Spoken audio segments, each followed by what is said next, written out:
APWD के भैया लोग सड़क बनाओ छोड़ दियो दरवाजा पल्ला मुहारा बनाओ। काहे से सड़क तुम बनाई हो मेहनत के चाहे जितना बढ़िया वो 5 सालिया चली, 5 साल के बाद में यहाँ उखड़ पुखड़ के वह चीथड़ा बिखर जाई। अतने अतने गड्ढा मिली हैं, अतने अतने अब कितना बताए दे हम, 2-2 हाथ के गड्ढा। यानी बरसात में यहाँ वहाँ अगर धान बैठाए दियो तो 4 कुंटले बीघा हुई।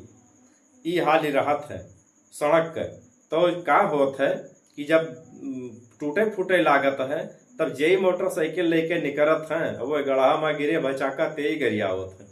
तो सड़क बनाई हो भैया तो जिंदगी भर गाड़ी पई हो, जिंदगी भर गाड़ी पई हो, नहीं ज्यादा तो 5 साल तो पैबे करी हो जब टूट फूटी जाई। और के बाद में यहाँ अगर जे कोई बनवाई क्या पाई, खैर उनके छोड़ो। और हमार कहा मानो तो दरवाजा बनाओ, एक दरवाजा बनाए दे रही हो तो वह लाइफ सैकड़न साल। अब जे कोई देख